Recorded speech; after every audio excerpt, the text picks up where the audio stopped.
Good afternoon, everyone. Arctic sea ice melt season has stopped. Gains. 4.964 million square kilometers the day before yesterday. Today, 4.973.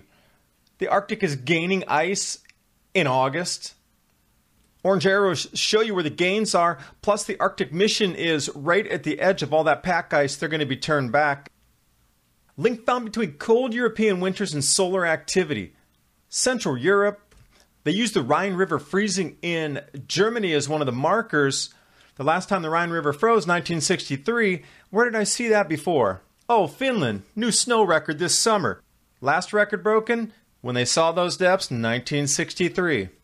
And did I mention the July snows in Romania? And as we enter this grand solar minimum, cryptocurrency is going to replace this old economic system that is going to crash due to high food prices. If you were following Moneta crowd sale, they raised $36 million in 5 minutes. If you want the world to adopt cryptocurrency, you're going to have to get them a way to pay for it and use it. Here we go, Moneta. And while you're watching the video, subscribe to Adapt 2030 and click that bell so you can stay subscribed and get the latest updates.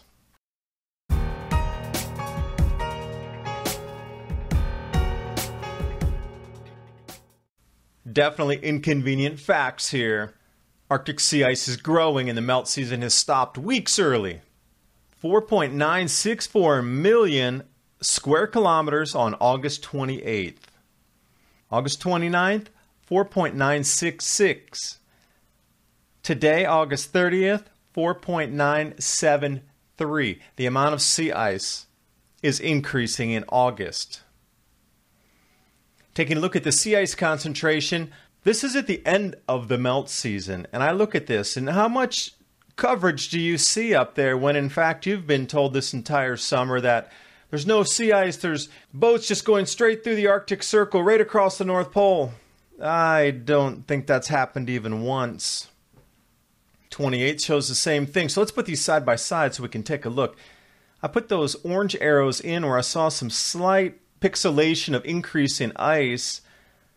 Also, the orange star is exactly where the Arctic mission is. These are the guys that are taking sailboats to try to sail to the North Pole to show everybody that there's global warming, but they're stuck in the pack ice.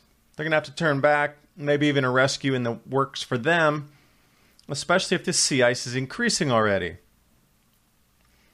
American Geophysical Union, this is a bit older paper, 2012, that found a link between cold European winters and solar activity in the regular 11-year cycle.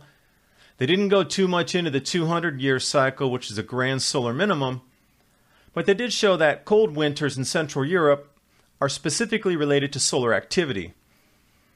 They went all the way back to 1780, and then what they did was using the freezing of the Rhine River, and 10 out of the 14 freezes on the Rhine River occurred during the low, regular 11-year solar cycle. And interestingly, the last time the Rhine River had frozen over was 1963. The video I did about the typhoons coming over Taiwan, double typhoons, the last time that happened was 1967. So I'm already looking for a mid-1960s weather repeat globally for this winter, coupled on top of a more powerful cycle of the grand solar minimum. And lo and behold, this is a story I did earlier in July. Finland. All-time record snow record broken July 7th. And the last time that had happened, 1963. Isn't that interesting? Just another verification that we're going through this cycle, and we're definitely going to get back into the cool of the 60s, if you remember that, if you were that old. Snowfall in July here. We were told the world is baking, but they left out Romania as well. This is July snowfalls. And also in a couple of my previous videos, I talked about cryptocurrency, and we are definitely going to move into this as the old system, our old economic system of this fiat money, collapses around due to lack of confidence as food prices start to skyrocket. All that disposable income that goes into buying new things like phones, TVs, cars, clothes, going out to eat, going on holidays, is all going to be rediverted into food. And that is absolutely going to crash the economy. What you saw in 2008, that is going to be small compared to what's coming. This is an absolute reset for the entire economic system globally.